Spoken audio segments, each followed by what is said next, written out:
Hello, hello, hello, everyone.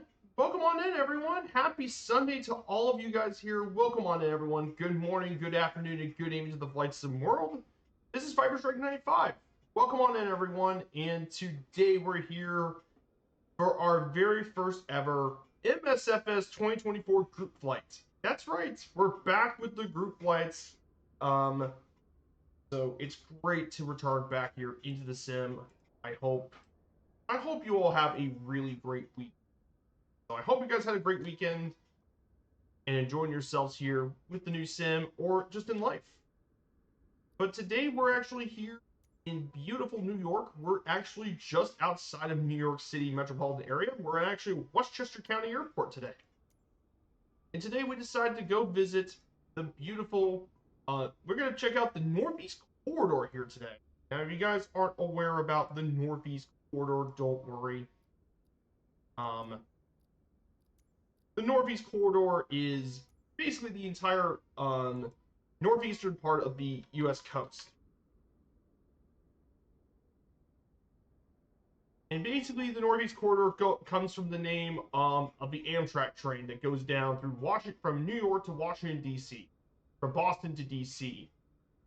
But instead, we're not going to fly from Boston down to D.C., we're just going to go fly from New York to D.C. But we'll check out many historic cities and communities across the way, including New York City, Philadelphia, Baltimore, and Washington, D.C. That's where we're going to check out here today. So it's great to have you guys here. Before we get started, I do want to say hello to everyone in the chat. We have my moderator, Super Typhon. Good to see you, my dude. And hello to all the lurkers in chat. Let's go over our flight plan for this morning stream. So we'll start here at Westchester County Airport, Kilo Hotel, Papa November. Then from there, we'll head southwest. We'll fly over the New York City. We'll fly over many of New York's most famous landmarks, including Yankee Stadium. We're going to fly over Central Park. And of course, we're going to fly over the massive Empire State Building. We'll be able to fly over that and the One World Trade Center. We'll fly over Manhattan. Then, of course, we'll fly over the Statue of Liberty. We'll be in Governors and Ellis Island. Then from there, we'll make our way down southwest, and we'll also be flying over Trenton, New Jersey, the capital of New Jersey. And not far from there is where Washington crossed the river in his famous event during the American Revolution. Before making our first stop here at Northeast Philadelphia Airport. Kilo Papa November Echo. You guys are probably familiar with this airport. This was where we did our Philadelphia trip.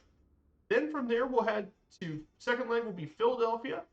We'll be traveling through much of downtown. We'll visit the old Constitution Center and all that. We'll fly around there.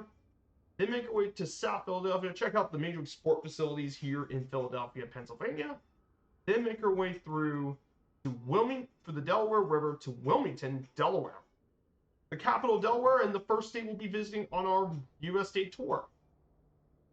Then we'll head there, 47 more nautical miles, and we'll make our way to our second stop here at Martin State Airport, where they built the Martin Aircraft Company. And then finally, of course, we'll visit the city of Baltimore, where the Star Spangled Banner was written.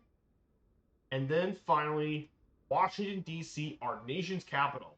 Check out Washington, D.C., and fly around the area. And we'll even pay a visit to the U.S. Marine Corps and Arlington Cemetery and the Pentagon to make our final stop here at Ronald Reagan National Airport. So that's going to be our flight plan. We've got lots of legs. If you guys want to know the route, just do !route. We'll get that sorted out. All you guys here will have the route, and we'll get all that set up. And now today we're going to be taking the Cessna 172 today. I thought this would be the perfect plane for our first group flight. It is the plane you guys are probably going to be flying the most in the Sims, and probably be the most familiar with. It is the Cessna 172. Over 44,000 of these bad boys have been built, and they serve all sorts of functions. Serve anywhere from cargo to passenger, flight C, right here, cargo. It serves so many functions. I mean, there's so many ways you could just use the Cessna 170.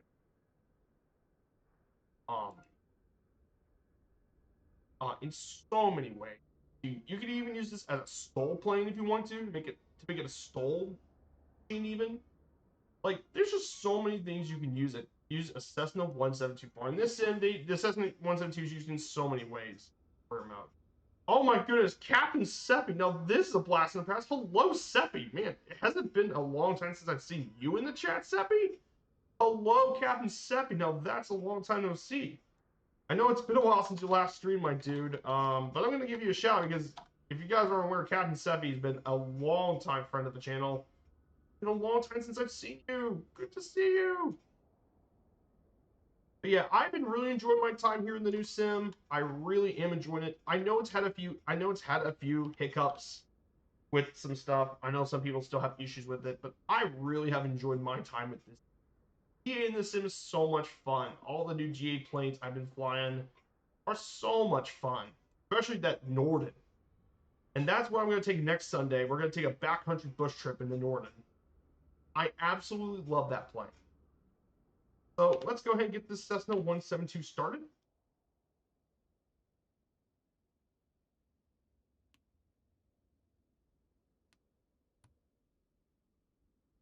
Let's go ahead and turn on the battery.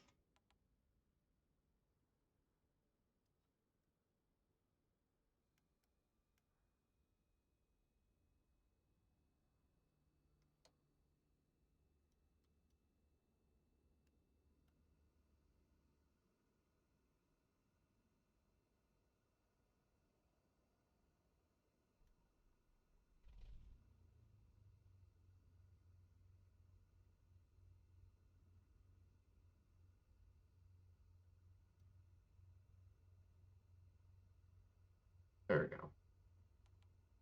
Got it on. No worries, Seppi. You more than earned it. Like it's been good to see an old friend. So, but I really enjoyed this time in sim. We're gonna be cruising around 1,500 feet is gonna be our safe altitude. So we're gonna cruise at 1,500 feet. Yeah, not very high, but to be fair, none of the areas in around the eastern half of the United States are gonna be super high altitude. Plus, we're gonna be low enough we get to see all the buildings and stuff. This should be a lot of fun.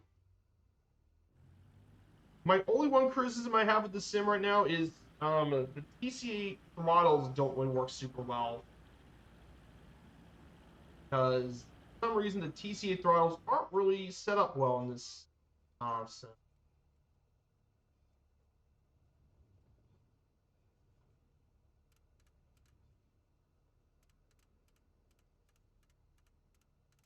I'm going to set this up for 228 degrees, so give me.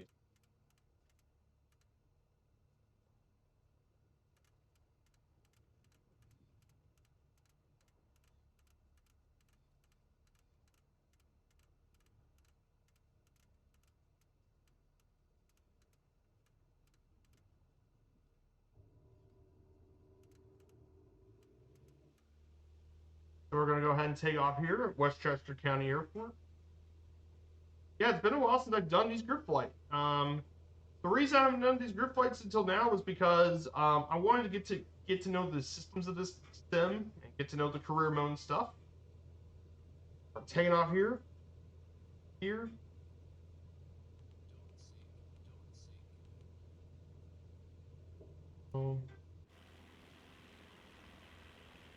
Way back down the power foot. Don't want to rev the rims too much. Yes, because in this career mode, I have to be a little careful with the condition of the plane with the career mode. And speaking of career mode, by the way, career mode is going very, very well for me. I've actually, I got multiple things done yesterday. I now got, not only did I get the multi-engine rating, I got the instrument rating, I got night rating, instrument rating, multi-engine rating, and turboprop rating yesterday. So I got all these ratings now. So for our next career mode stream, which is probably going to be on, maybe it'll be Friday or Wednesday, I'll be doing more of those missions. So yeah, I got a lot completed. So we're going to be flying to New York City. Now, the airport we just took off from was Westchester County. This was a secondary commercial airport. It's currently a reliever airport, though nowadays it's now more of a commercial service. It's mainly used by a lot of the low-cost airlines, particularly Breeze and JetBlue use this airport. Because obviously it's going to get more busier considering New York City is crowded with LaGuardia and JFK.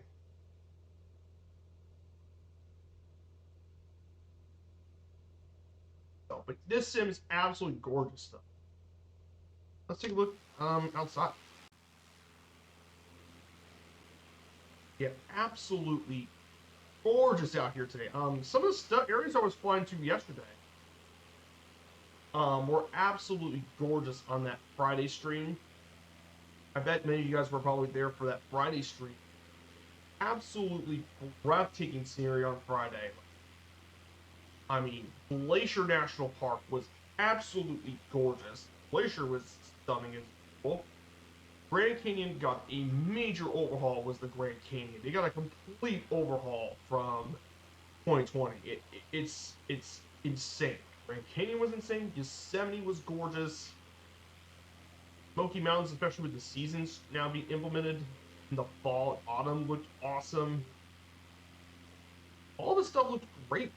I was really happy.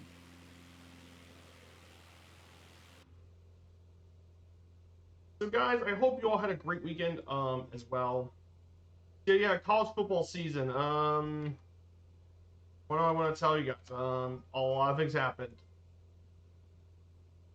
So a lot of interesting stuff happened yesterday because it turned out the first thing I noticed yesterday was Michigan just beat Ohio State.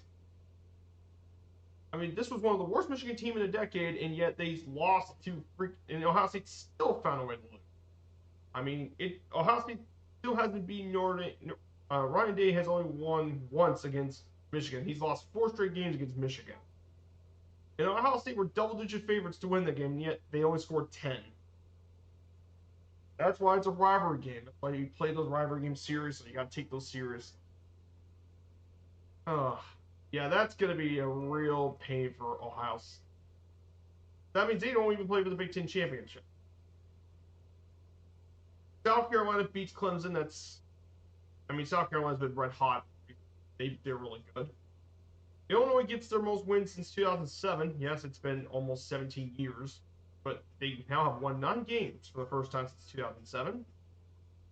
Arizona State absolutely destroyed Arizona. I mean, this team was supposed to be last in the Big 12, and yet they've absolutely been amazing this season. Arizona State blown through expectations. They drubbed Arizona to the ground. Miami got a big loss versus Syracuse. That hurts. That second loss really hurts Miami. SMU has been unbelievable this year. I mean, SMU is going to secure their ACC championship, and I think they're pretty much a lock in the playoffs. Penn State's going to be in the Big Ten championship. Notre Dame just secured their playoff spot because they only have 1 loss. Indiana, yes, IU football, 10th ranked, absolutely annihilated Purdue to oblivion, sent them to the Shadow Realm, 6-0. Yeah, Indiana definitely got a big win. Iowa State beat K-State. Oregon has secured an undefeated regular season, and they're in the Big Ten championship. UNLV gets a pretty good win, and BYU does. So pretty big wins for college football. And oh yeah, Louisville football finally got its first win over Kentucky since 2017. Finally beating Kentucky for once. Jeff Brown finally gets them a win, thank God. After last year, it was definitely much appreciated. So yeah, pretty insane results.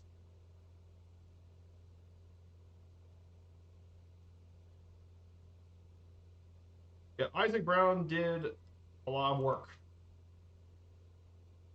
So yeah, we're heading to the New York City metropolitan area here. If you guys don't know about New York City, of course, New York is the nation's most populous city. It is a global center for finance, culture, commerce, entertainment, media, and technology, and more. It is a global headquarters. Population 8.2 million people. It's the most densely populated major city in the country. And it goes all the way back to the Dutch rule as Fort Amsterdam, later New Amsterdam, the Dutch, the English gained control of the city 1664 and named it New York. And the rest of it became history as New York became a major power for financial with Wall Street, as well as a global hub, theater with Broadway, cuisine with hundreds of different cultures, and lots of Michelin restaurants. And of course, it's a sports city. Love for sports, particularly it's the headquarters of all the major sports leagues, plus has even hosted the Summer Paralympics, and it's home to some of the most famous sports teams in the world. Most notably, the most famous baseball team in the world, and one of the most famous sports teams in general, the New York Yankees. So, big thing about New York.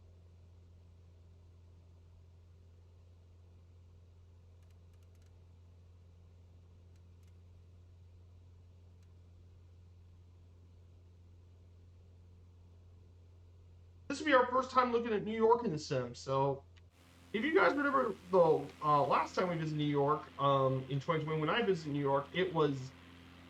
I remembered when MSFS 2020, the performance was kind of rough when you get into the cities and stuff. It was rough when I did it. Especially if you guys remember my baseball series tour we went through New York. It was rough, to say the least. It was very, very rough. Um, Getting into. Yeah, lots of sports teams in the New York City area. And of course, New York's also very famous for its transit, especially with between its public bus fleet and most importantly, its subway system, the largest rapid transit system in the world by stations in operation and by route length.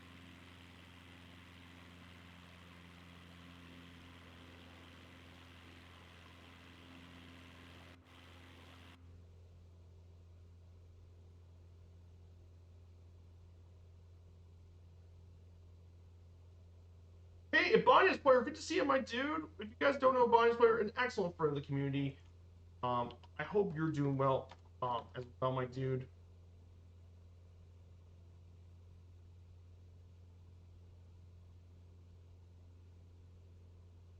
Welcome in, my dude. We're just checking out. We're doing the Northeast corridor today, so we're gonna checking out New York City. We're gonna check out the eastern half, northeast half of the United States. And here's my co-pilot.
Here's Yank.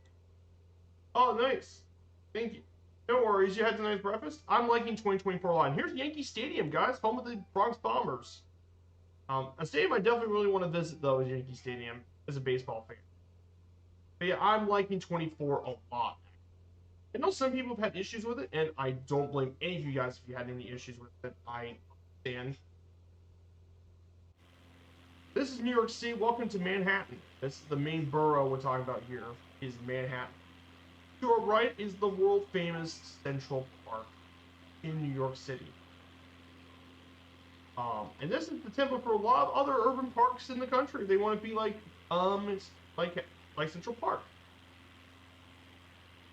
Um, yeah, look at the skyline, man. This is stunning. I mean, like 2020 was already a great looking city. 2024 is even better. That's saying something. Like, it looks amazing.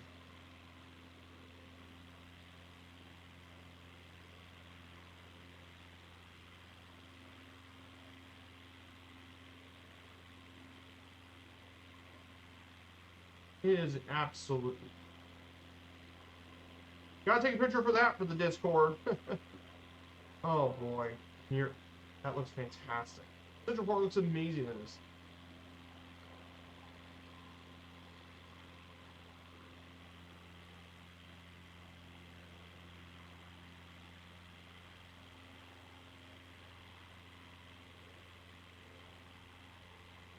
And there's many famous buildings here. I think we can find the Empire State Building.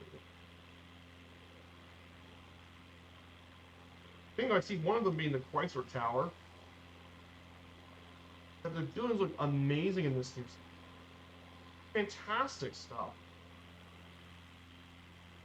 And there's the Empire State Building. Right. Of course, there's the Freedom 1 Tower at the front of Manhattan.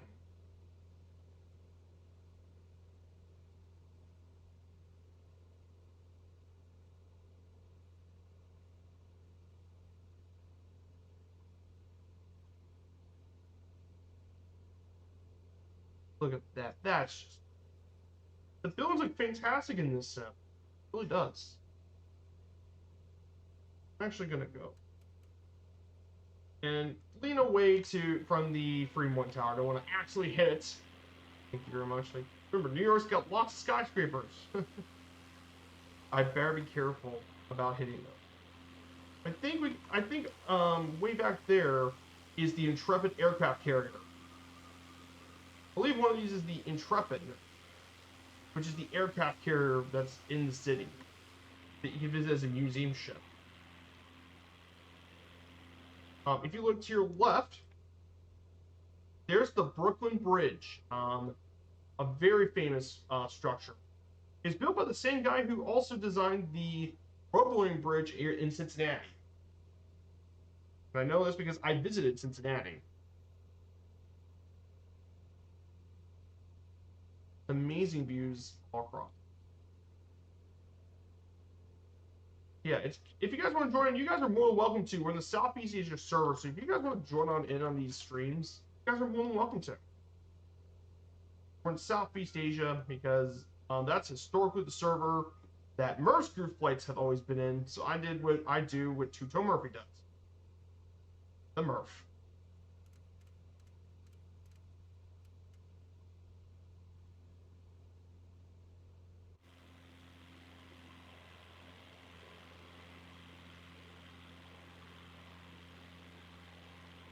And of course,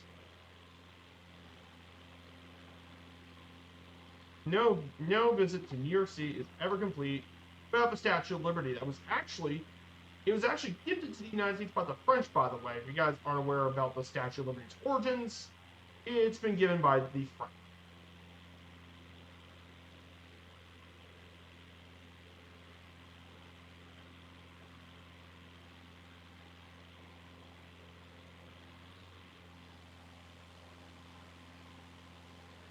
Yep. Now, the Statue of Liberty was actually dedicated in 1886, and it's a copper statue, about 151 feet tall for copper statue, but from the ground level, the torch is 305 feet.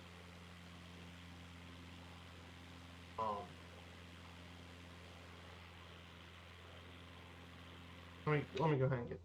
Hang on, let me go ahead and realign this back to. But basically, it was actually dedicated in 1886. Its sculptor was Frederick Auguste Bartholdi. It was actually gifted to the United States by the French to celebrate the bicentennial of the centennial of the United States, which the French actually did. However, due to the Franco-Prussian War, it delayed progress to 1875, and it took them about over a decade. But it's a UNESCO World Heritage Site, and it's a really cool statue. And of course, it's a very popular tourist place. A lot of tourists like to take boat rides and ferries just to see this area. but it's a really cool monument as well. And there are hundreds of replicas of it, but you can't beat the original Statue of Liberty here in New York.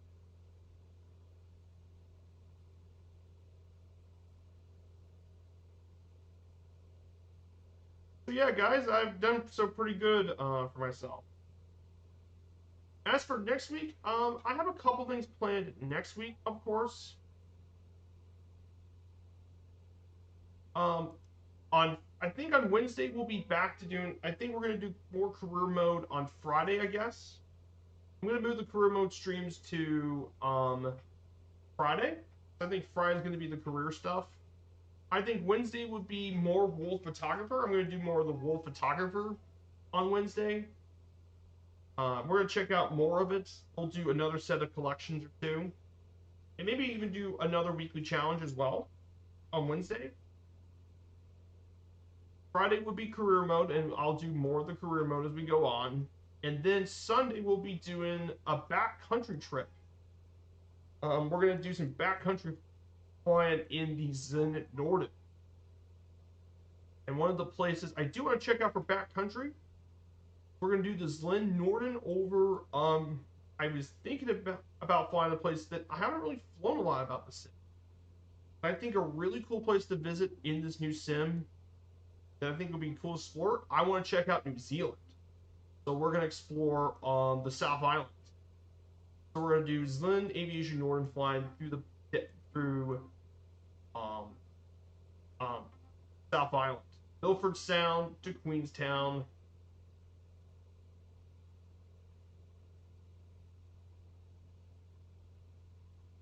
To Queenstown,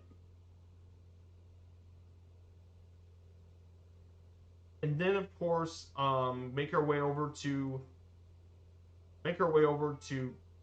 Mount Cook and check out that area as well. We'll do that on next Sunday. I think that would be a superb place for some general aviation adventures. And that way I get more familiar with the GA aircraft of the new.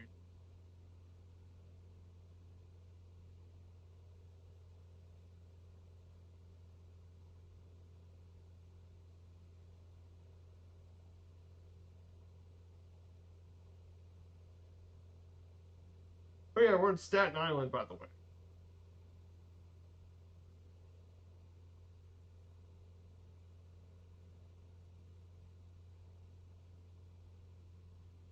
So we're gonna end up going south. We're gonna end up making our way over to um, Trenton, which is New Jersey's capital city.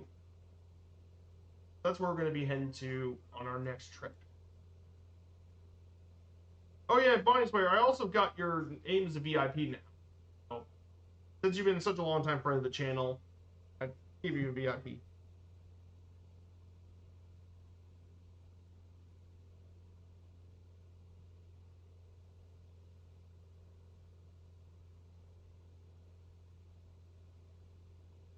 Hmm.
we're going to head up to Trenton. That's going to be another 45 nautical miles to our next waypoint.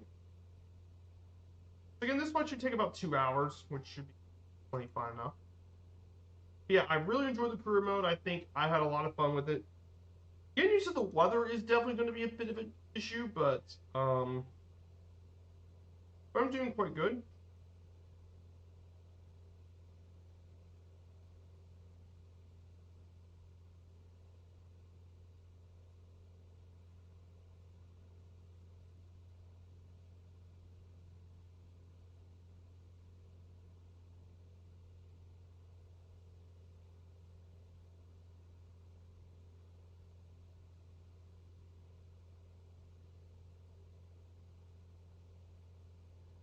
So I got 10 out of 27 achievements, about 37% of the achievements in Flight Sim 2024. Let me get another achievement increase.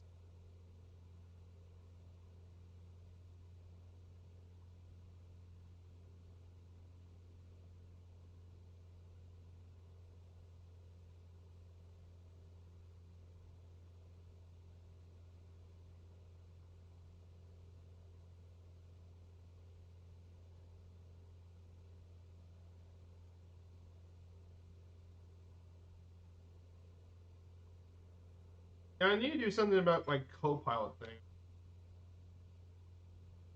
I know you can phase through heaven. It looks fantastic though in the sim. The photogrammetry looks great now. I think it's one improvement this sim has is definitely its photogrammetry.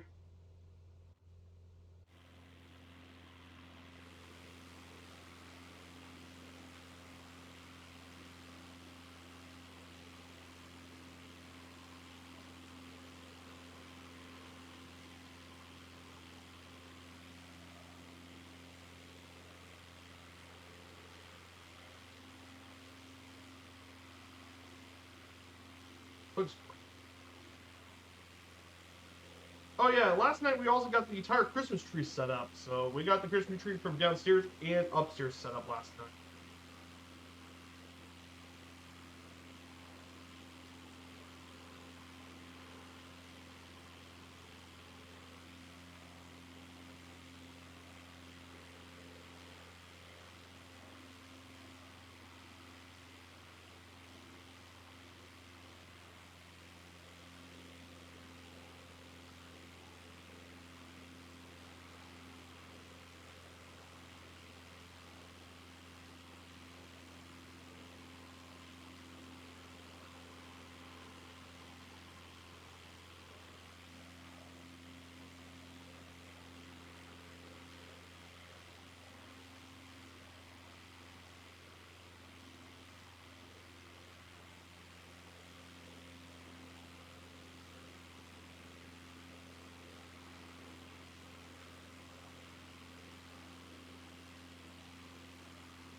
So next year we're going to be.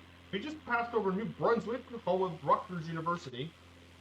Rutgers and Princeton, if you guys aren't aware, played the first ever college football game back in 1869. So, pretty fun fact. Some of you guys may not be able to know your sports history.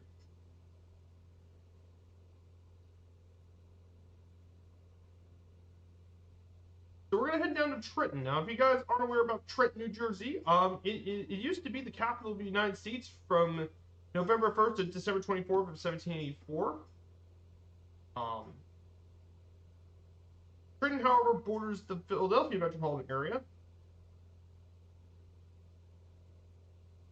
It's the 10th most populous city in the state with 90,000 people. And it dates back to 1719 when a mention of constable being appointed in Trenton during that time. But of course, Trenton's been a major part during the American Civil War and American Revolutionary War, for the Battle of Trenton. And on December 25th, 26, 1776, George Washington and his army crossed the icy Delaware River into Trenton, where they defeated Hessian troops, which has been forever memorialized in American history and painting, of course, as well as the Battle of Assunpink Creek is there as well, and of course, the Congress Confederation met there at the French Arms Tavern for the U.S. Capitol. There's got quite a bit of an interesting history here too for the American Revolution.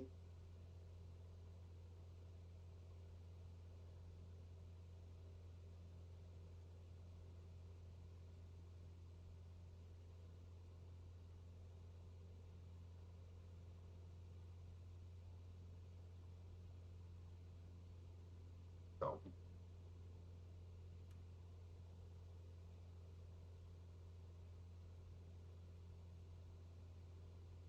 but Trenton's home to quite a few landmarks, including the New Jersey State Museum, the New Jersey State House that was built in 1792, the State Library. There's a Trenton City Museum. There's a war memorial to honor those from World War One. There's the old barracks dating back to 1758. It's actually an old museum and such. And it was used by both Continental Army and British forces during the Revolutionary War. And the last remaining colonial barracks in the state, and a few more as well.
So to our right, we can definitely see, to our right is Princeton. The city of Princeton, funnily enough, is where you can find the University of Princeton, Princeton University, one of the Ivy League schools um, in the United States, one of the Ivy League.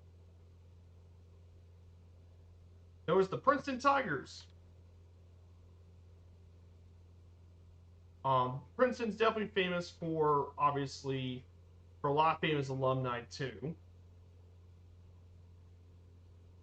Some of its most notable alumni and people of Princeton include U.S. Presidents James Madison and Woodrow Wilson, and Vice Presidents George Dallas, John Breckinridge, and Aaron Burr, as well as Michelle Obama.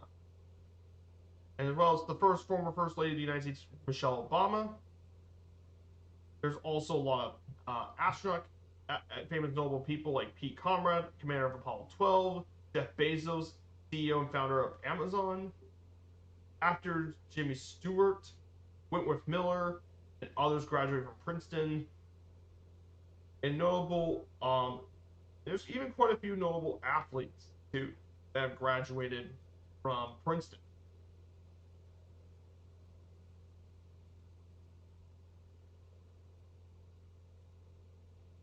Including William Bradley, who was actually a basketball star, All-American star.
There's Trenton, New Jersey.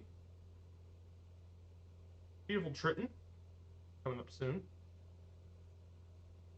We're going to make our way to Trenton, and then we'll make our way to Northeast Philadelphia Airport.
Okay, here's Trenton, New Jersey.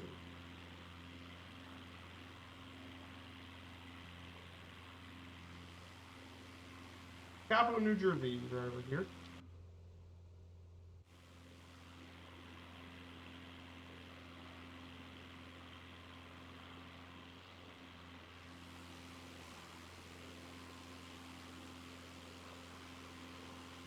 Yeah, we'll be visiting all these U.S. states once again for our 50 states, 50 streams trip. We'll be visiting all these U.S. states.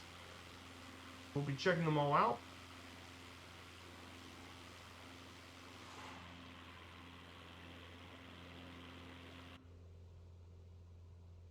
And we'll head to Northeast Philadelphia Airport, which the general aviation airport. It's the sixth busiest airport in the state, actually, despite being a GA airport. And it dates back to the 1930s as a Northeast airport, like grass field with no paved runways.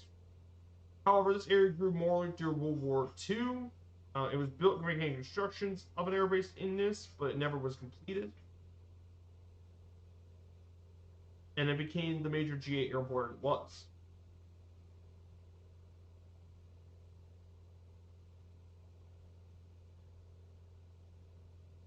Used to have commercial service, but it's been shut down ever since the 90s. However, one of the most infamous things happened in this airport during 1991, the Marion air disaster, when a Sunbelt Aviation helicopter's Bell 412 collided midair with the Piper Aerostar. And at the time, that Piper was carrying U.S. Senator from Pennsylvania John Hines III when it collided over Marion Elementary School. All aboard the aircraft, as well as 2 children, were killed.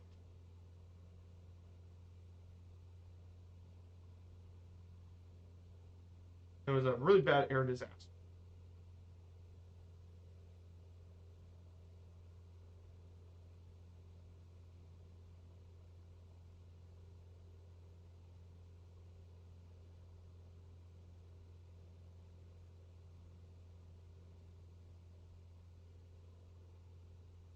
So it was really.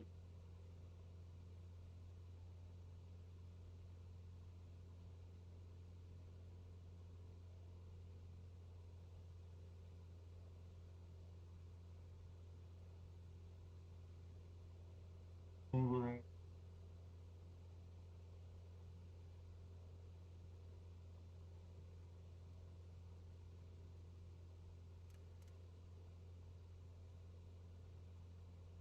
So we'll just land here at 112 and we'll just park here for just a little bit. And we'll get a break. And if you guys want to join on in, you guys are more.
Let's go ahead and make our stop here in Northeast Philly. Oh yeah, I forgot.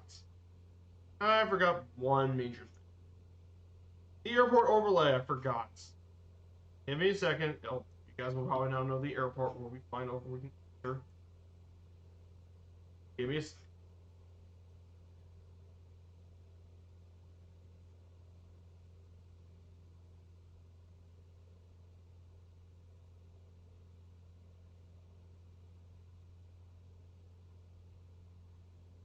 There you go.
So here we go, guys.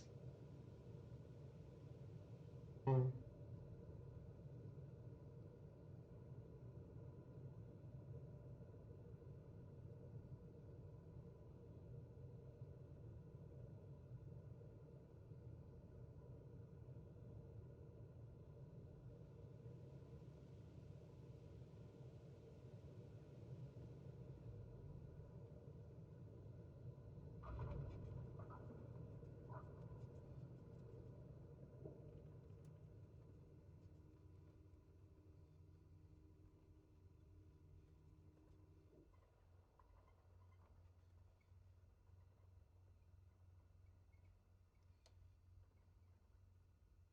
So we'll stop right here for just our first stop of the day.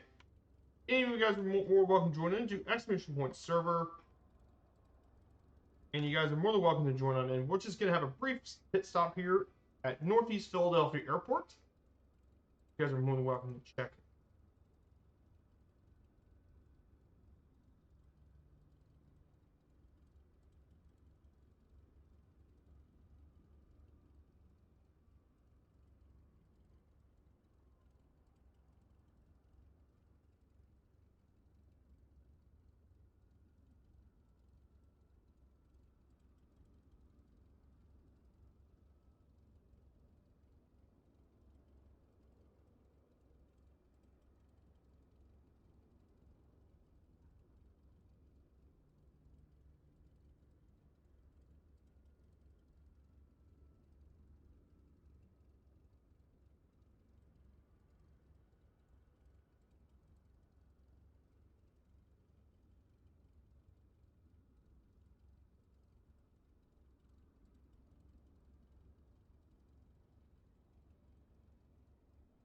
So there is going to be one tip for the career mode, and that is for me, I'm probably going to do, um, I'm not going to do a flight scene, and that's and that's if I'm going to do career mode, I'm not going to do the flight scene. I rather do cargo.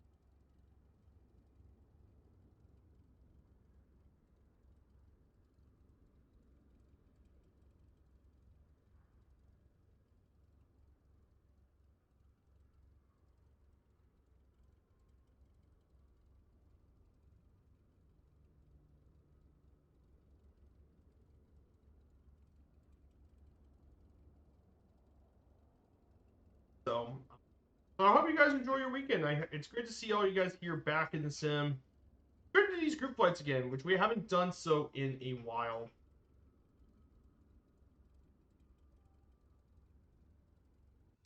So let's go ahead and prepare for our flight over to Phil. Let's go ahead and do our second leg of the trip. Make our way through Philadelphia.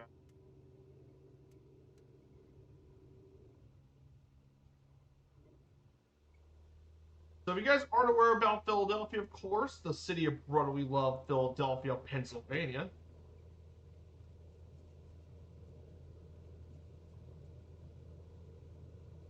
Philadelphia is known as the city of brotherly love, but it's more than just the city of brotherly love, however.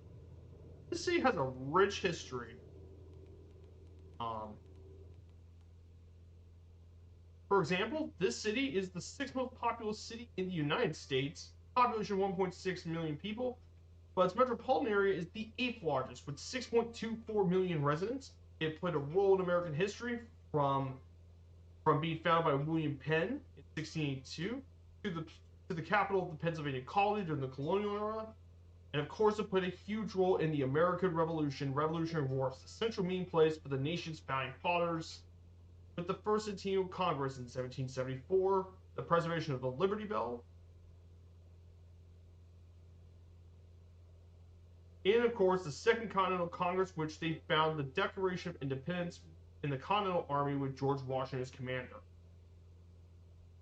And the U.S. Constitution was also ratified here too in 1787.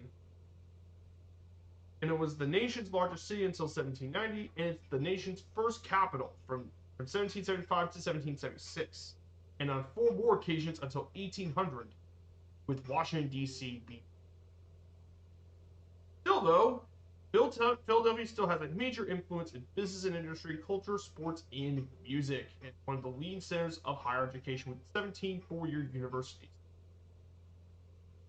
And of course, its GDP is around $518 billion and home to 5 Fortune 500 corporate headquarters. And of course, it's the city of many firsts in the United States, including the nation's first library, hospital, medical school, national capital, university, central bank, stock exchange, zoo, and business. And of course, this one of the city's most famous monuments is Independence Hall. So, big stuff. Philadelphia is a great city to kind of learn more about history. It's a great city to learn. Here it is, guys. Philadelphia's in the distance. There's Philly. Or as a Bonnies player, if he was still here, probably says, "Fly, Eagles, fly." Yes, it's where the Eagles are.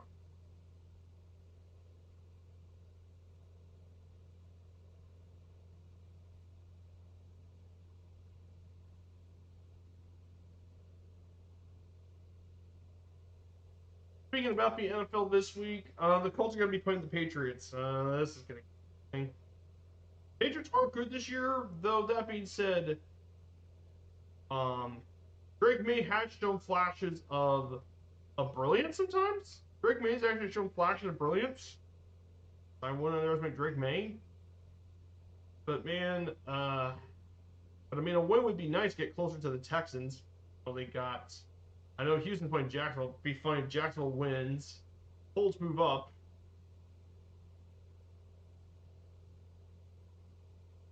I don't know if that's gonna ever happen.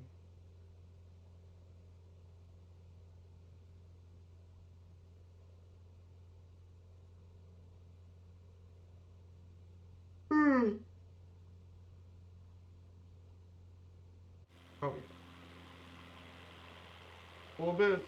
Probably go too much on the throttle.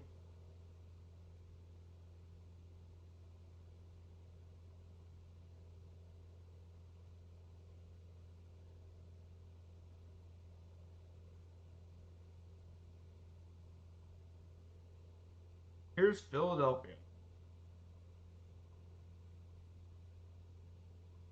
Yeah, also the reason I don't have Stim Toolkit Pro is because I don't know if that works for MSFS 2024 just yet. I know they got a lot of updates, but I think once they start opening this stuff up, Sim Connect and all that, But yes, I'll probably for the career mode continue the grind and get the and use it to get the cargo.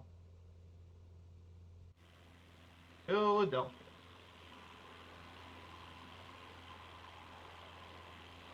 There's downtown Philadelphia. The tallest building in the city actually has a statue of William Penn.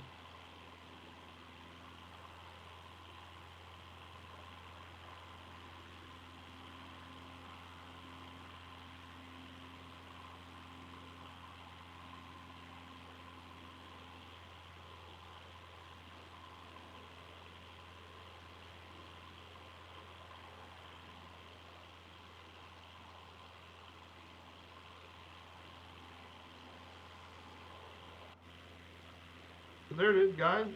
Independence Hall. If you look to your below, there's Independence Hall.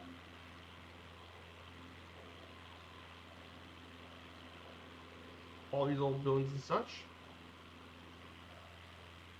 Independence Hall. And one of those buildings you can find here is, of course, Independence Hall, which is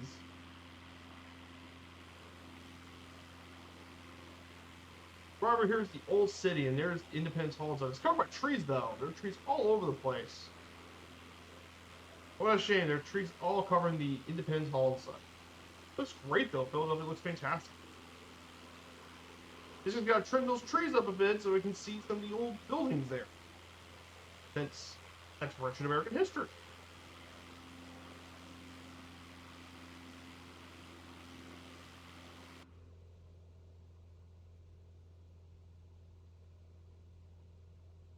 And then here, of course, is the Philadelphia sports facilities. I could probably name them. That's Citizens.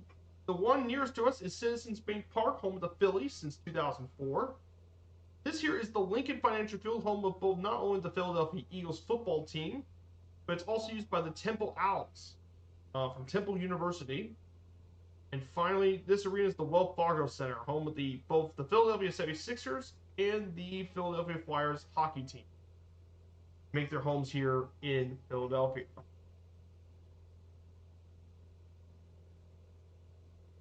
I know this because I know sports now. They look pretty good. Of course, we'll turn right here soon, so there's the sports facilities.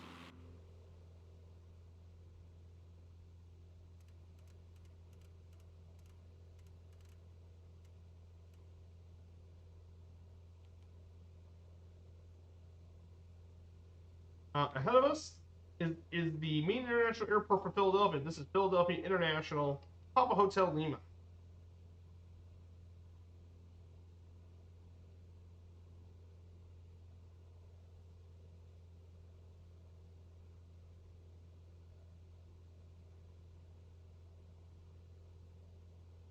We're gonna head up that way. So if you guys are joining this stream, here's my Discord if you guys are interested in joining chat. We're stream here Wednesdays, Fridays, and Sundays here on Twitch. Wednesdays will be the Wolf Photographer streams. I decided to do that on Wednesdays since it'd be a more normal stream, not really many people. The Wolf Photographer would be perfect.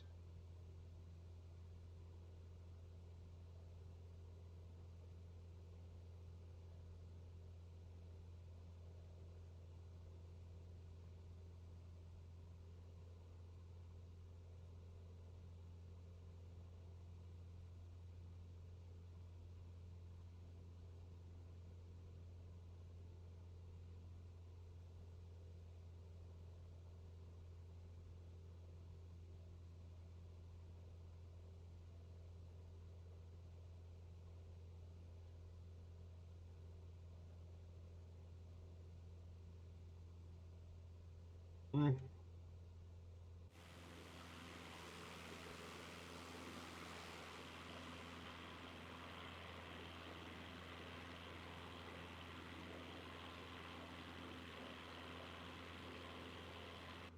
So, of course, our next stop is going to be Wilmington, Delaware. Yes, it's not far from Philadelphia. Wilmington is the largest city in Delaware. Population 70,000 people within the Philadelphia metropolitan area. It's actually within the Delaware Valley area.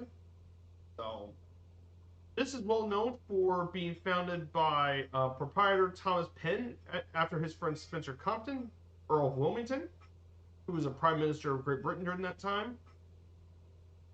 This area was most well known for being the site of Fort Christina, which was actually the first Swedish settlement in North America. However, this area was eventually acquired by the Dutch, who then later ruled over it by the English.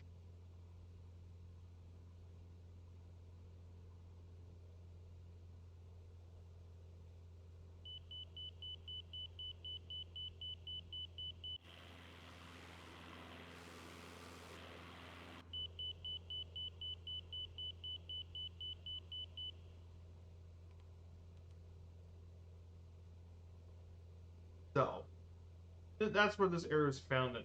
One of the unique things about this city, of course, has been home to quite a few festivals, including the most popular festival, the Italian Festival, run by the St. Anthony Padua Catholic Church for traditional Italian food, music, and activities. Quite a few ethnic festivals here. Hey, good to see you, Sid the Flying Kid. Yo, my dude, I hope you're doing well. We're just flying over the northeast corridor of the United States of America.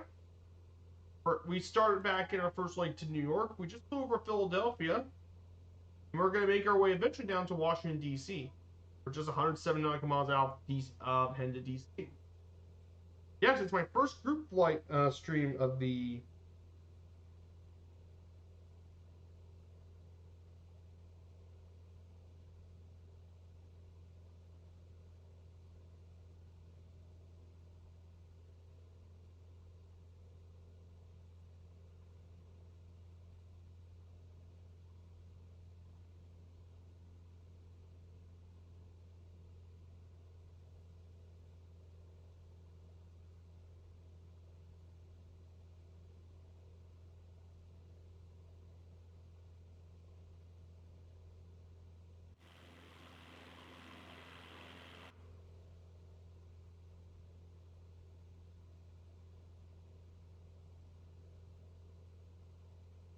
that's what we're doing here today.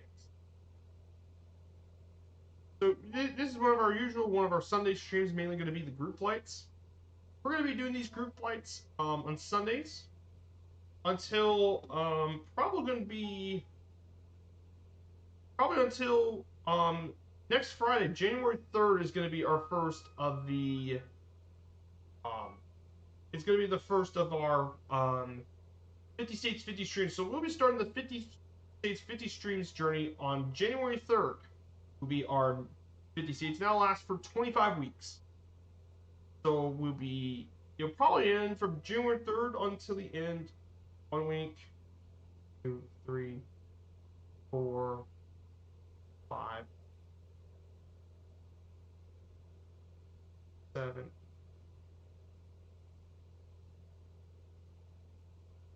It's gonna end quite a few. It's gonna be about 25 weeks, not counting any vacations off.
Hey, good to see you, Kingsman. Long time no see, Kingsman. I hope you're doing well, my dude.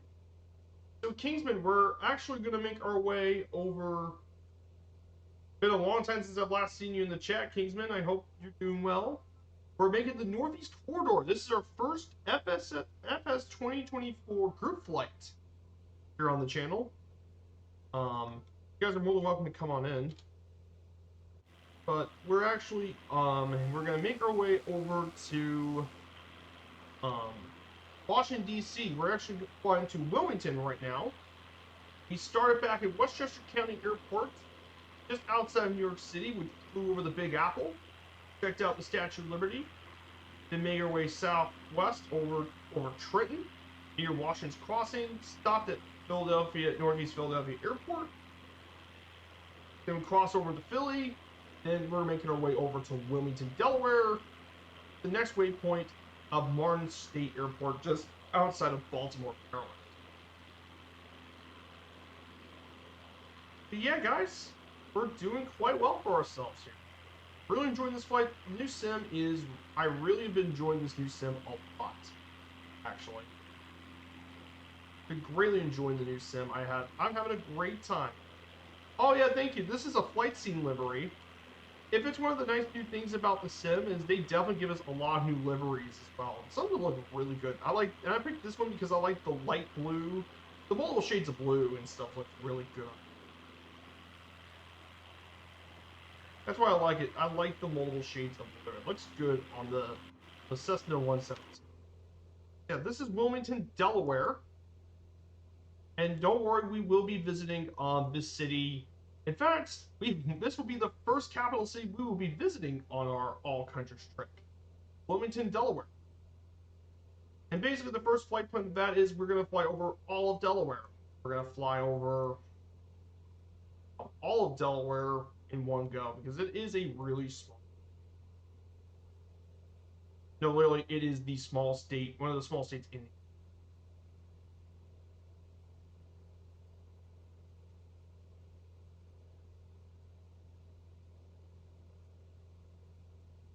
So, I cannot wait to show you guys the 50 states. I'm very, very excited. I got all the notes completed for it.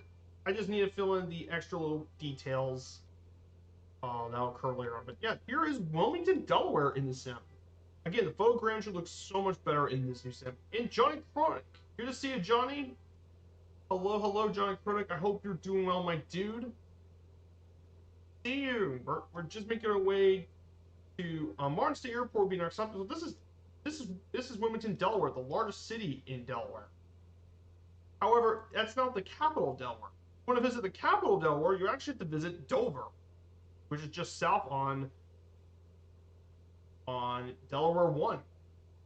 Make your way south into Dover, which is also the home of Dover Air Base and also the home of the Dover Speedway, the Monster Mile at Dover.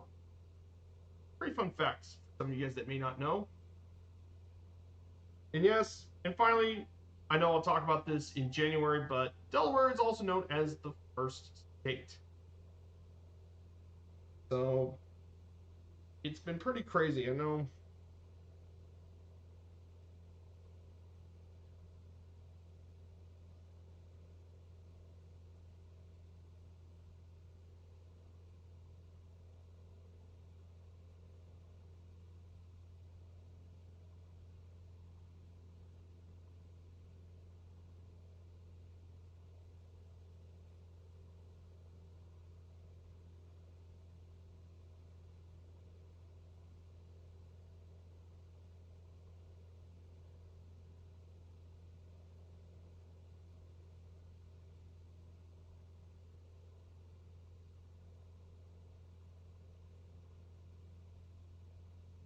And there's Delaware's largest airport, Newcastle Airport, the only major commercial airport in the state.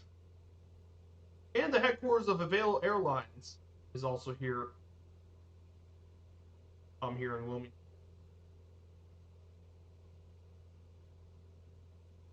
Of course, many people in Wilmington's international airport is actually Philadelphia, funnily enough.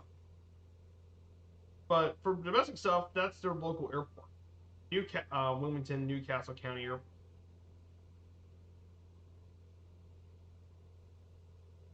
But Wilmington's the major base for Avelo, and they do flights um, to like places like Concord Airport, Wilmington, Myrtle Beach, Atlanta, multiple destinations across Florida, and they even fly to San Juan out of this airport.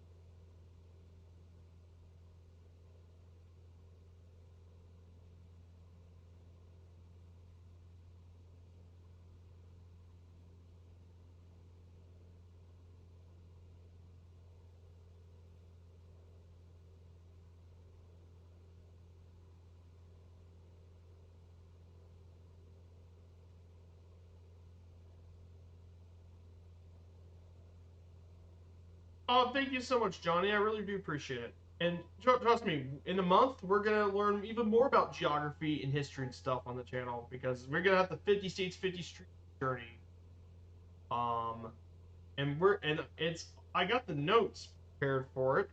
I just need to fill out the rest of the notes.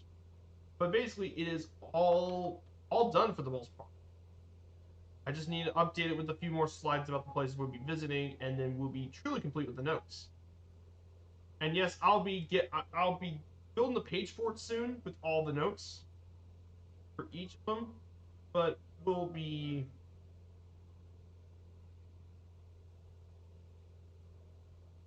yeah, I'm very excited for the notes. Very excited to show you guys.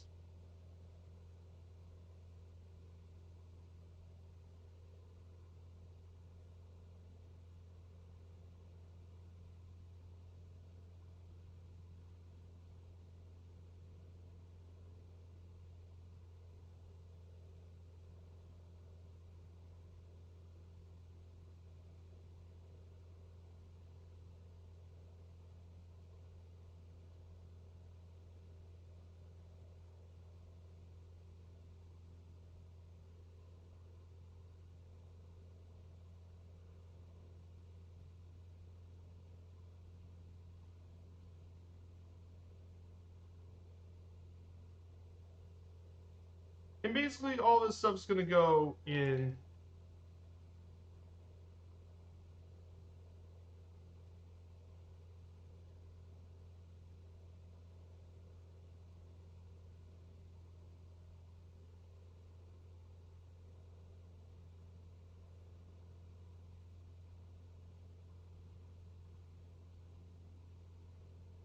Pretty excited for it. No, thank you, Typhon. No bots. Be gone, bot. As I didn't say anything inappropriate, it's just the bots. Don't like bots. Not needed on this channel.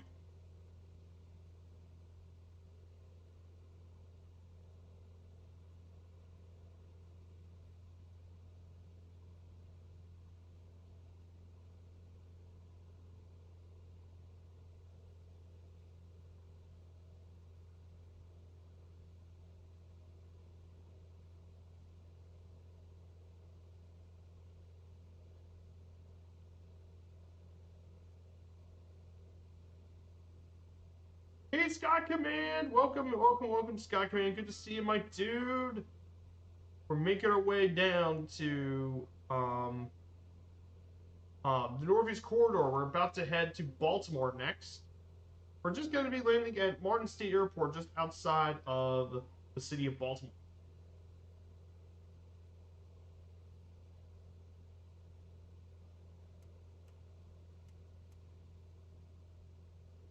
So that's what we're going to be doing today.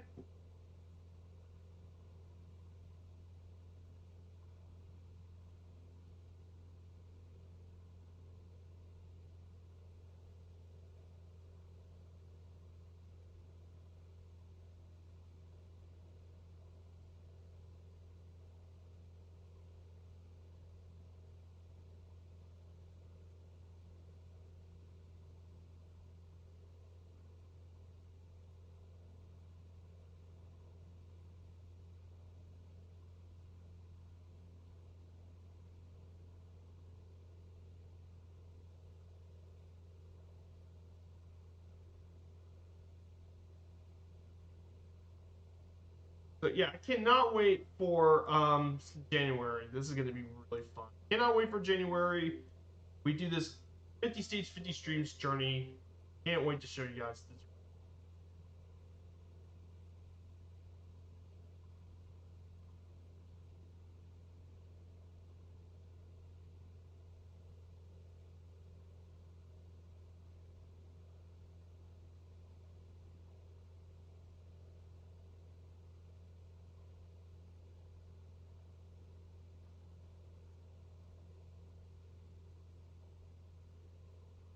So we're heading to Martin State Airport, just outside of Baltimore, Maryland.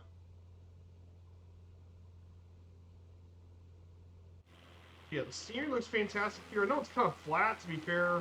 We're in the eastern seaboard, but hey, at least we get to be pretty low to the ground, so we get to actually check out glorious scenery.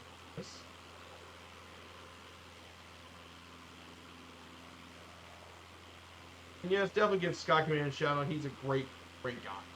Fun, entertaining, and just a great guy in general. Love Sky. So, but I'm really enjoying this flight. This is a really peaceful flight today. Nice and chill, peaceful flight, and we get to explore. And now we entered another state. So we entered New York, New Jersey, Pennsylvania, Delaware, and now we entered our fifth state, Maryland. We've passed through 5 states already. Yeah, pretty crazy. We passed through 5 states. Just by going this one easy route, after multiple states. And technically, if we go to DCA, actually, we're going to go through 6 states because we're going to be going through Virginia as well, because we're going to make our way through. Actually, we're going to pass through 6 states because we're going to briefly enter Virginia. So yeah, we're going to pass through 6 states.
cool stuff here. Now, of course, one of the more interesting things about Maryland, one of its most unique things about the state is actually, you'd be surprised, but Maryland's actually a very geographically diverse state.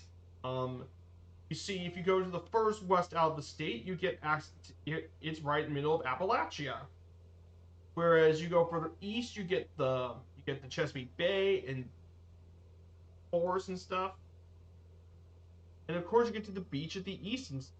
And due to all this, it gives Maryland a really unique nickname called America in Miniature, which is one of its most unique nicknames, America in Miniature, and that is not a joke. That's actually a real thing because there's so many different regions: Appalachian plateaus, ridges and valleys, lowlands, plateaus, shore uplands, marshes, coastline, beaches, tons of sea, all throughout Maryland. It is definitely a very unique state, and we will be checking out all of it on that when we get to Maryland. We'll check out all of it.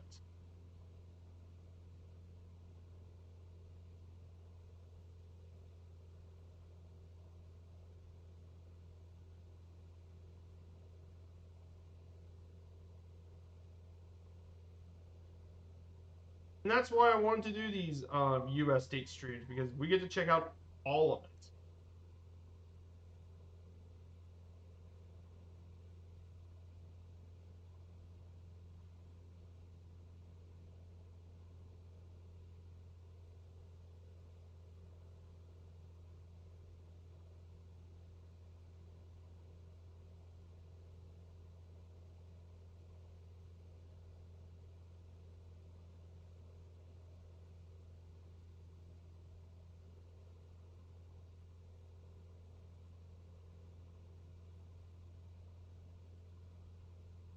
So the airport we'll be visiting next, and we'll be visiting pretty soon, is Martin State Airport, which we'll be visiting next.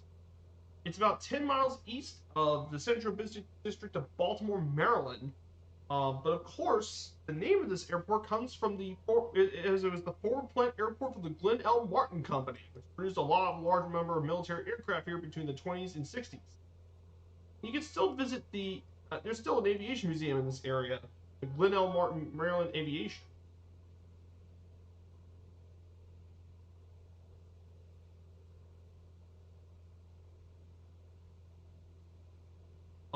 But it's still to this day mainly used as a GA airport for general aviation and commercial operators, including those for local news helicopters and the police force. And then, of course, there's also an Maryland Air National Guard facility here at the base, too. That's a cool little airport. And speaking about the Glenn L. Martin Company, they produce some very well-known famous aircraft. They produce some very well-known aircraft. From 1917, it was founded until 1961 when it defunct. But some of its most well-known planes, including the infamous B-26 Marauder and the A-22 Maryland Bomber, as well as the PBM Mariner and the JRM Mars Flying Boats, some of the most well-known planes from the Martin Company. The B-26 Marauder, very interesting plane. It had a reputation for being a widowmaker because of its high accident rate during takeoffs and landings. Because the fact is, it had to be flown under precise airspeeds. Because for short file runway approaches had to be 100 and then usually high 150 miles an hour. If it didn't go by 150 miles per hour, it would stall and crash because of its unique design. And once they added new versions and modifications to make it more stable, to get better takeoff and landing performance, it became a pretty much safer aircraft. But yeah, the Marauder, very interesting plane, very interesting history too, and carried up to 4,000 pounds of bombs.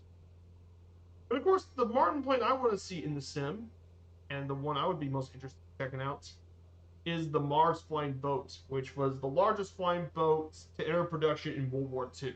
Only 7 of them have been built. But I mean, those things are absolute beast of a flying boat.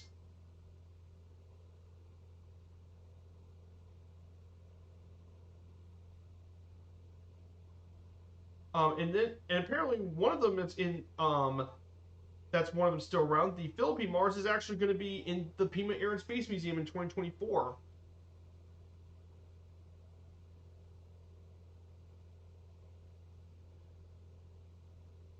And then the other one is the Hawaii Mars, and that's going to be part of the British Columbia Aviation Museum.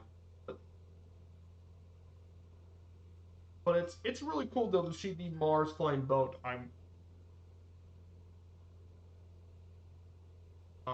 Which is really cool.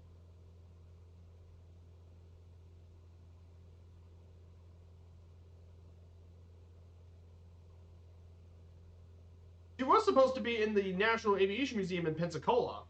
However, that never happened. But I would have loved to see the Mars. It's such a cool. And that's be one of the points I want to see in the sim is the Mars flying boat. They also made the PBM Mariner, which was a very successful flying boat.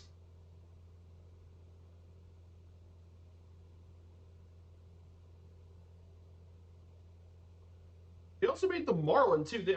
Actually wait, I did get to see the Marlin in the National Aviation Museum, the PB-5M Marlin.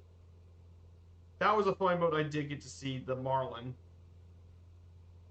The Marlin would be pretty cool too, which 285 of them have been produced. And they served all the way to 1967 with the French Navy.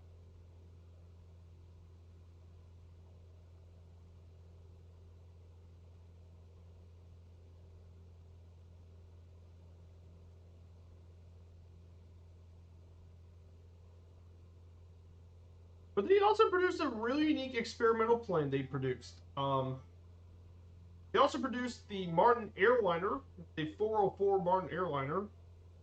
They produced that. They also had the Martin AM Mauler.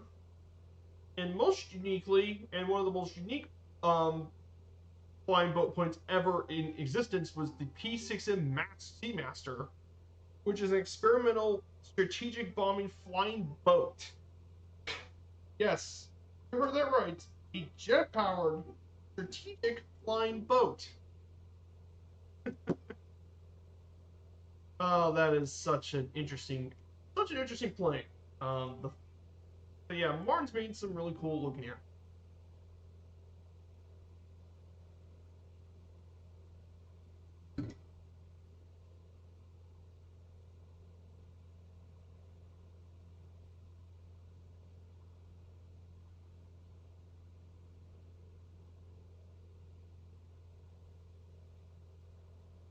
Oh yeah, and that Mauler, by the way, wasn't very successful as it was replaced by the much smaller and simpler A1 Skyraider.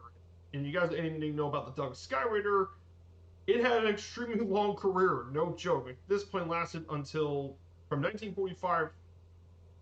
It first flew. Entered service in 1946, and it lasted for the United States until 1973. It was the last piston plane to be replaced. And it didn't officially retire until 1985 by the Gabonese Air Force. Yes, the 80s. A piston engine attack plane. But it made sense why it was such a good plane. It was simple, it was reliable. It was such an effective attack plane, its slower speed actually worked out for being.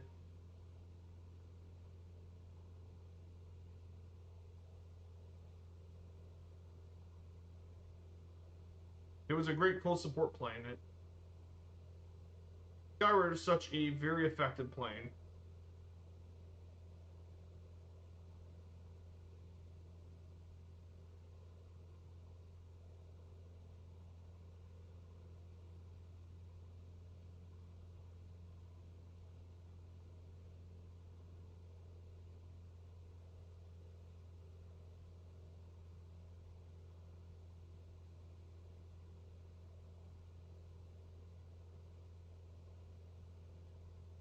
Yeah, such a cool stuff. Hey, Prudent Gaming, thank you for the follow, my dude. We're making our way down over to Martin City Airport. We just talked briefly about the unique Martin aircraft planes that Martin built. Yeah, they built some really interesting planes, but the most interesting one and the modern one is the P6M Seamaster. Yes, experimental strategic bombing flying boat. Yes, say that about a few times.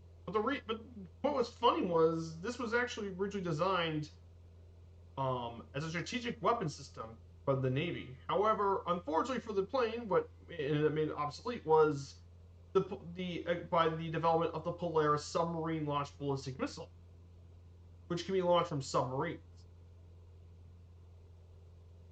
And due to the political situation in the Pentagon and budgetary constraints, it later turned the P-6M into a high-speed mine layer. Yes, from a strategic bombing thing into a mine lane.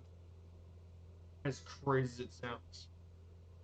It's still a very impressive aircraft, even at its time. It's just, it became too expensive and compared to that of an ICBM or submarine launched ballistic missile. I mean, think about it. It had a range of about 650 nautical miles carrying a 30,000-pound payload. Climbed to 50,000 feet and armed with multiple types of weapons. Such a unique plane. They don't make those like. We're going to go ahead and prepare for the landing here at Martin State Airport.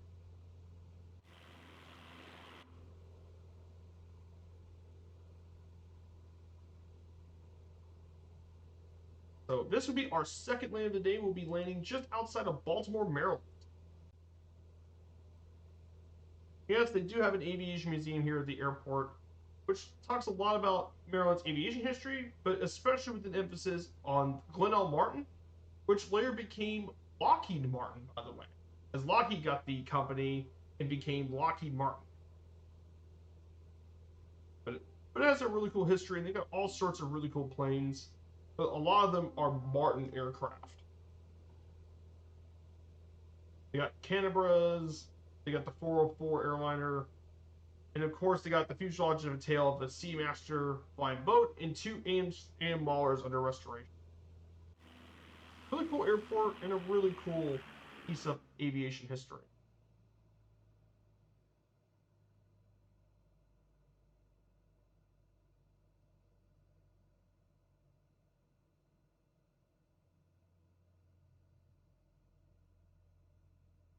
Yep, welcome to Maryland.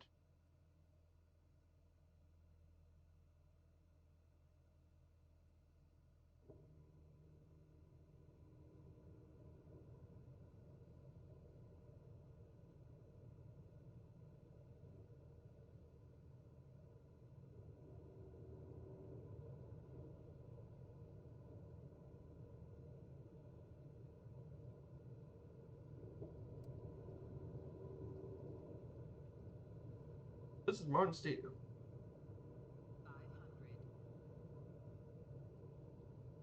I really have enjoyed this flight with you guys. It's been a lot of fun. Exploring all these new areas has always been really enjoyable. To make our second land of the day, we still got one more leg left to go. Baltimore and Washington, D.C. will be our final leg. Here we go. 48 nautical miles remaining left to go. We wrap up this stream.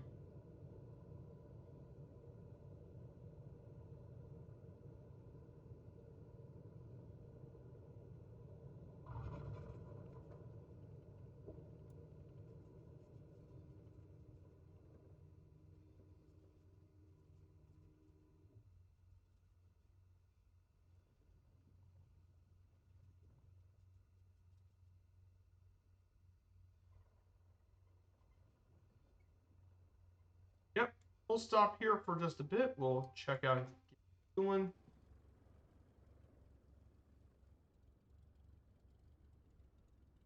We'll just stop here for just a bit. Let you guys, you guys want to join on in? We'll just stop for about a minute or two.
So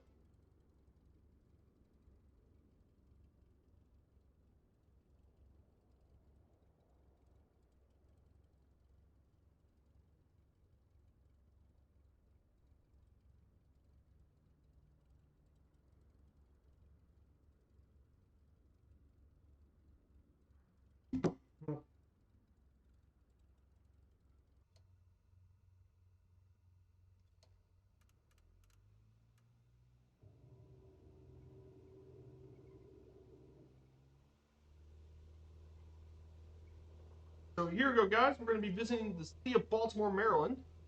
The U.S.'s 30th most populous city, and, it was designated as an independent city by Maryland's Constitution. And it's both, and it's not. It's the most populous city of Maryland. However, Baltimore, as it turns out, is not the capital of Maryland. That's because the capital's Annapolis. However, Baltimore's metropolitan area is 2.83 million people. And when you combine that with Washington, D.C., its combined statistical area is 9.9 million people, third largest country. But Baltimore as a modern city was established in 1729. When people from the province of Maryland established the port in 1706, and it became a town in 1729. During the American Revolutionary War, Baltimore moved their defenses around this area in 1776-1777, and briefly is the nation's capital.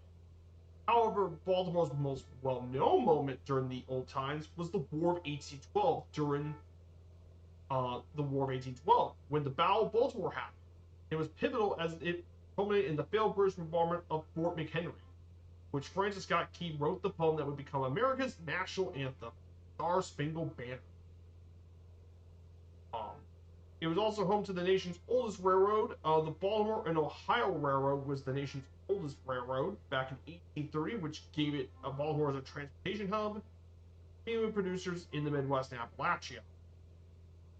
Nowadays, it's more service-oriented, mainly with Johns Hopkins Hospital and University being top employers. It's also home to several sports teams, most notably the Baltimore Orioles in Major League Baseball and the Ravens of the National Football League. And of course, many of the old Baltimore neighborhoods have rich history. In terms of notable people, some of the most notable people include the 39th U.S. President, Spiro Agnew, former basketball star Muggsy Bogues, and of course, one of the greatest baseball players of all time, Babe Ruth, was born in Baltimore on February 6th. So yes, I share the same birthday as the great Bambino himself. And of course, other notable people from Baltimore include Edgar Allan Poe, Bob Parson, billionaire philanthropist founder GoDaddy, Parsons, U.S. Supreme Court Justice Thurgood Marshall, and actor and businessman David Hasselhoff. Yes, David Hasselhoff. There you go, Baltimore. Baltimore was actually where Edgar Allan Poe died. Poe was born in Boston, but he died in Baltimore. Take it as you will. But yeah, Baltimore is a really cool city. And of course, Baltimore has a rich baseball history. So if you know anything about sports, baseball has an insanely long history in the city, including the birthplace of Babe Ruth and the original 19th century Orioles, the most successful early franchises. However, for modern baseball, baseball didn't come back to Baltimore until 1903 when the St. Louis Browns moved to Baltimore. So, if you're a baseball fan, definitely make a trip down to Baltimore. So, we're going to fly over Fort McHenry, where America did, where the United States did.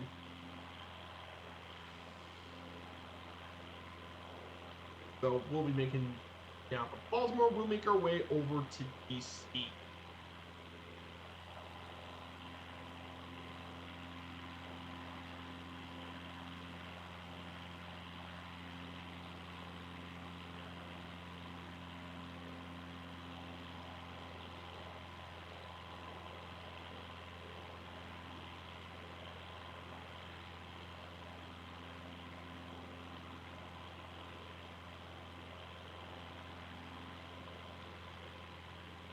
guys, here it is, Fort McHenry.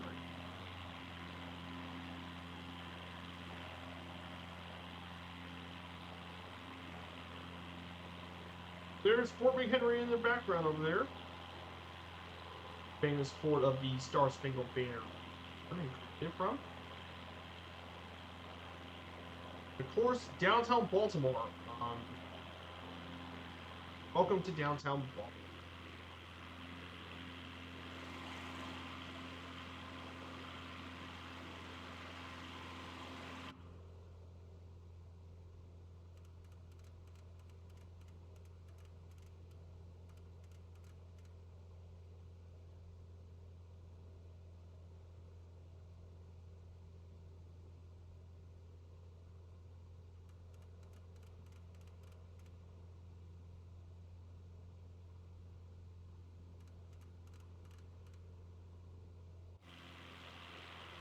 Fort McHenry.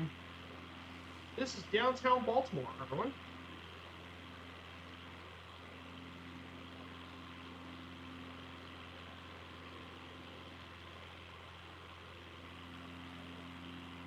Here's downtown Baltimore.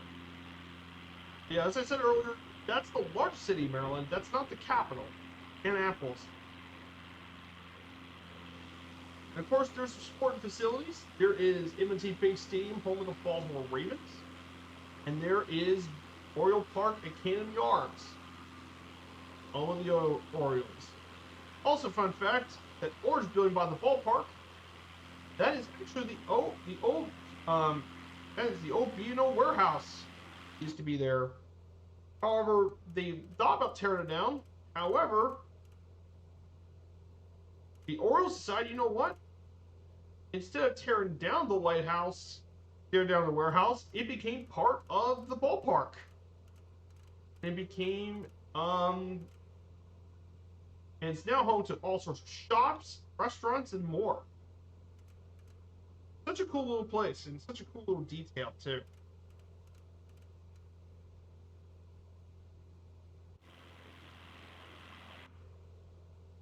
Yeah, look. Yeah, Baltimore looks great.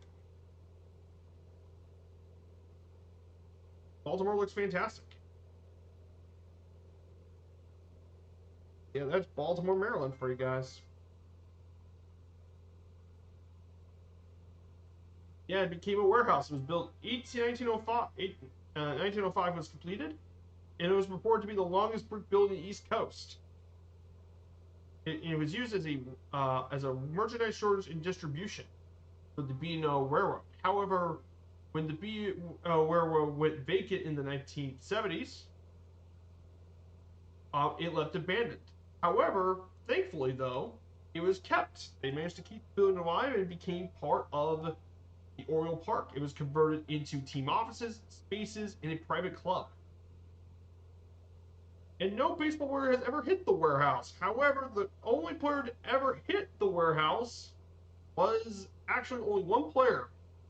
And that happened during the 1993 Home Run Derby. Ken Griffey Jr. hit the warehouse. Yes, he actually hit it. I kid you not. But it's cool that they managed to keep this building and actually incorporate into the ballpark. Super cool, but um,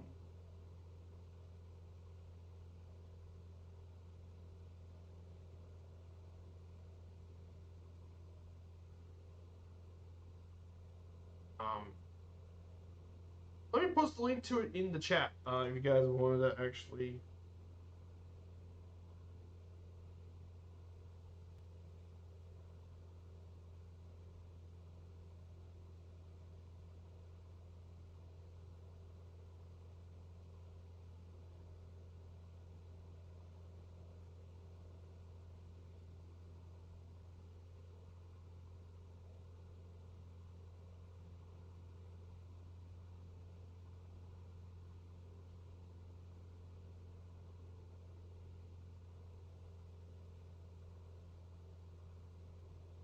Right here.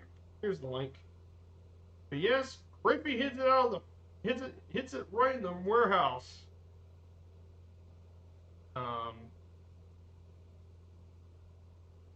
I think there's a plaque over the ballpark. Yeah, there's an official plaque by they had in the warehouse where King Griffey hit the warehouse.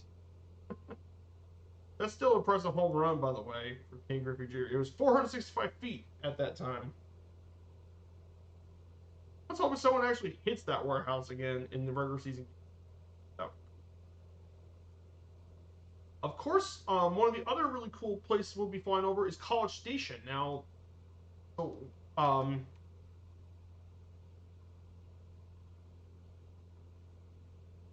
KCGS is College Station Airport. This is notable because it's the world's oldest continuously operated airport in the world. Yes, and it is founded in 1909. A 115-year-old airport. It was served as the training location for Wilbur Wright to instruct 2 military officers to fund the government's first airplane, which was the Wright Type A biplane. And civilians flew in this plane as early as 1911. And it's home to many firsts in aviation, including the well-known aviators and aviation inventors who played in this field's long history, including Wilbur Wright, taught Lieutenants Frederick Humphreys and Frank Lanham to become the first military pilots to solo a government airplane. Mrs. Ralph Henry von Denman became the first woman to fly a powered aircraft in the United States, which are both really huge. And of course, the nation's first military school happened here too. Lots of firsts. I mean, Bernetta Adams Miller became the first woman to demonstrate a flight in a military aircraft. Cecil Pilloy, the world's first professional aviator, died during testing his 12-cylinder biplane for a cross-country flight from New York to St. Louis.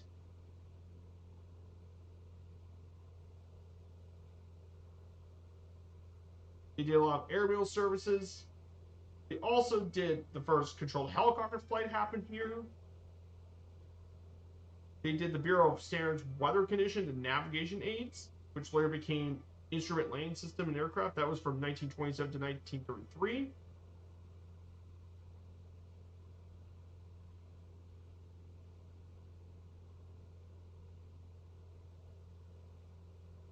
And more. But it has a rich, rich history.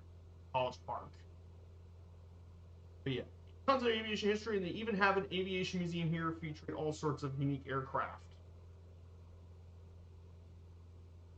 And they have some really unique planes and its little history and stuff. Yeah, super cool place. College Park Airport. If you like your aviation, we'll be flying over that soon. But we're going to be visiting the nation's capital, Washington, D.C., Capital Federal District of the United States, named of course after the America's first president, George Washington. And yes, this would be the bonus part 51 of the journey we have to do. Because there's been a lot of talk of making DC a state. I don't know why. But it was created back in 1790, but it didn't become a major city until 1801. Population of 689,000, but its metropolitan area is 6.3 million.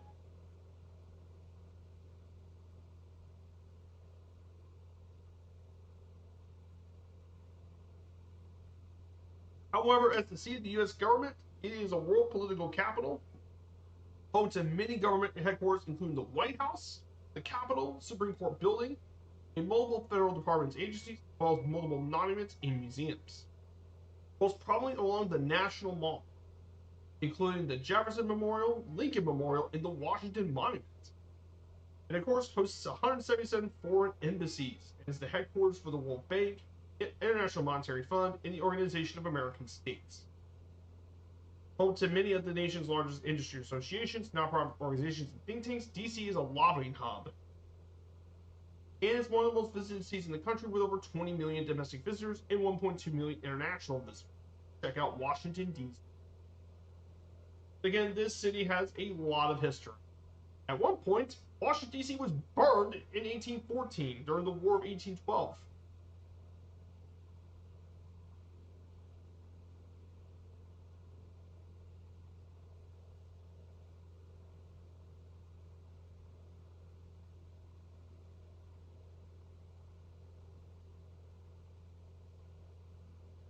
So yeah.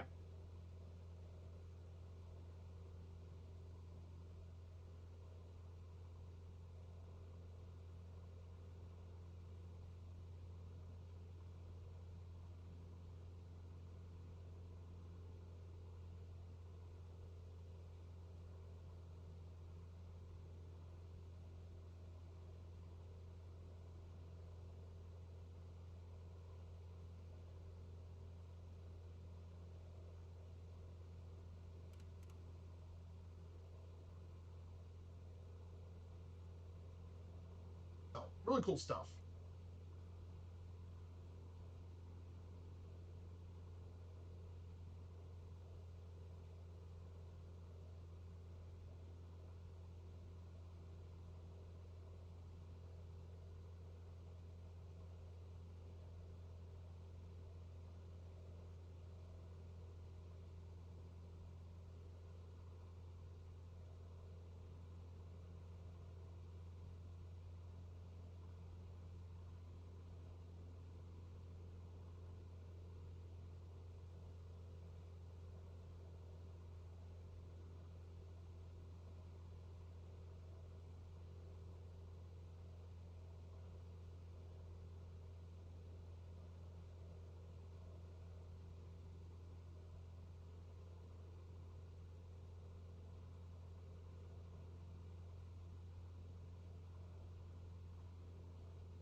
Kilo Foxtrot Romeo Romeo Automated Weather Observation 1700 Zulu.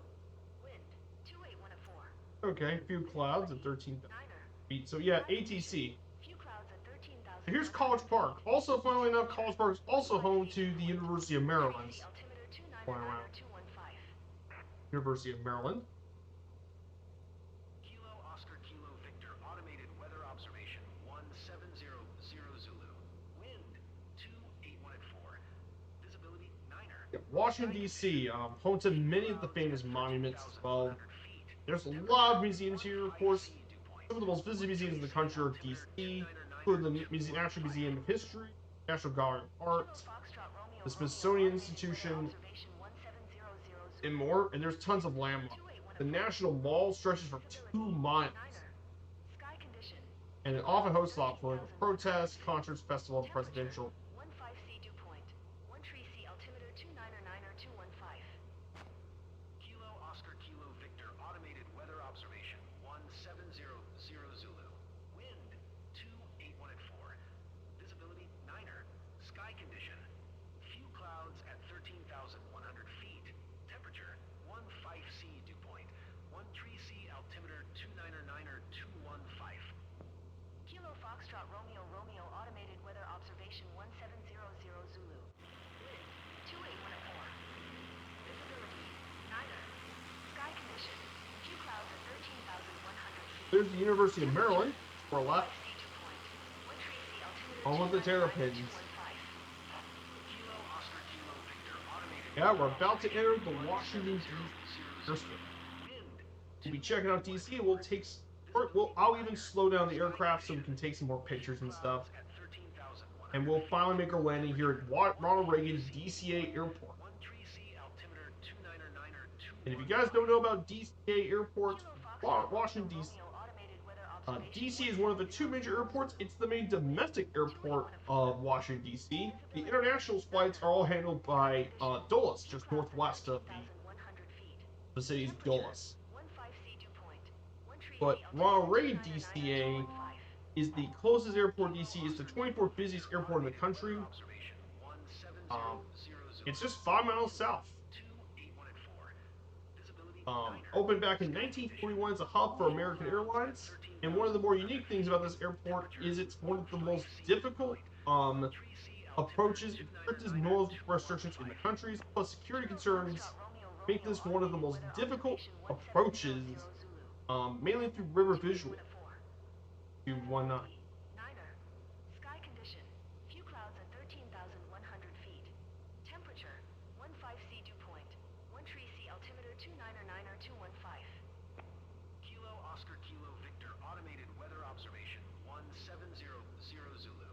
Wind 281 at 4. Visibility 9er. Sky condition. Few clouds at 13,100 feet. Temperature 15 C dew point. 1 tree C altimeter 299er 215.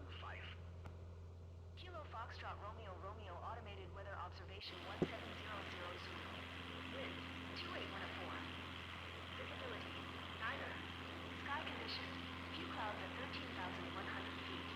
Temperature 15 C dew point. 1 tree C altimeter 299er 215. Kilo Oscar Kilo Victor Go ahead and automated slow weather down. observation 1700 Zulu. Wind We can explore Washington, D.C. a bit. visibility 9er. Sky condition. Now, Few clouds now, my opinion for the sim course, I do like the fact a lot of this is streamed. I guess one benefit of having a lot of the scenes streamed is you don't have to download the old updates. Kilo Foxtrot They just come probably, I hope they just come automatically. When the sim gets a new world update, it comes automatically. I think it would be great. It would save so much hard drive space. But here it is, guys. This is the U.S. Capitol building. 15 C dew point. 1 tree C altimeter 299er 215. Kilo Oscar Kilo Victor automated weather observation 1700 Zulu. Wind 281 at 4. Visibility 9er. Sky condition. Oh my goodness, we got a raid from Sergeant Staff. Hello, Sergeant Staff viewers. We just made our way into the nation's capital, Washington, D.C. Guys, I hope you're all doing well. We just made it to the nation's capital. This is my first group flight of FS 2024. Okay, don't mind the peak textures. But we're just doing some flights around the United States Capitol. And of course, there's some very famous buildings here in Washington, D.C. We're doing some flights around the nation's capital. We did a Northeast corridor trip so far. And we started our way at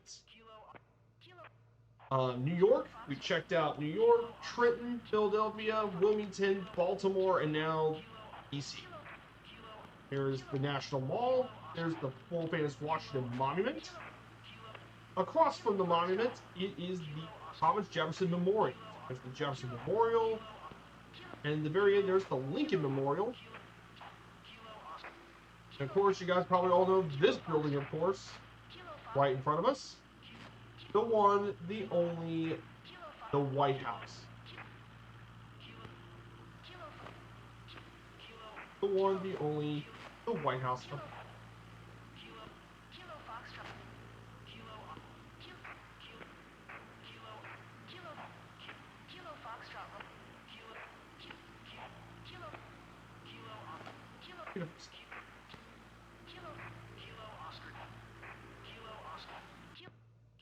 I hope you had a good time in Alaska, my dude. That's a no-fly zone, though. Yes, in real life, that is definitely not going to be a fly zone. And here's the thing. We're not flying in real life. It's the flight sim.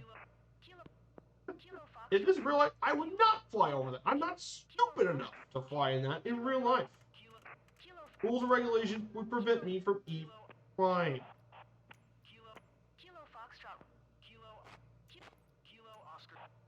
Thank you very much. So of course, this is Arlington. Around this area is the National Cemetery.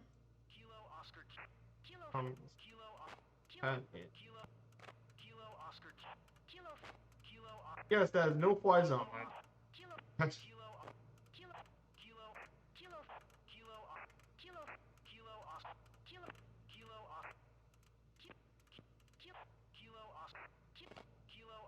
because I don't have to tell me that.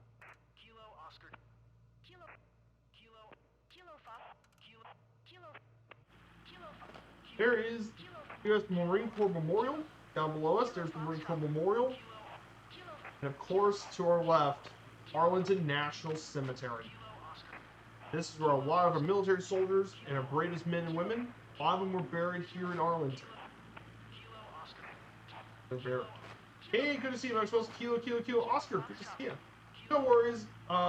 What don't want to meet an F-22? Nice. See you later, Sergeant Steph. I hope you have a great day. And of course, there it is. The crown jewel of the U.S. Department of Defense, the Pentagon. Yes, it is a Pentagon because it is a Pentagon. What needs there be? Yes, I do need to turn the ATC. Actually, no, I don't want to turn the ATC off because I do career mode. I don't want to turn the ATC off completely. I guess when my group flights, I'll turn the ATC off, but I can't. I can't really turn it off during career mode.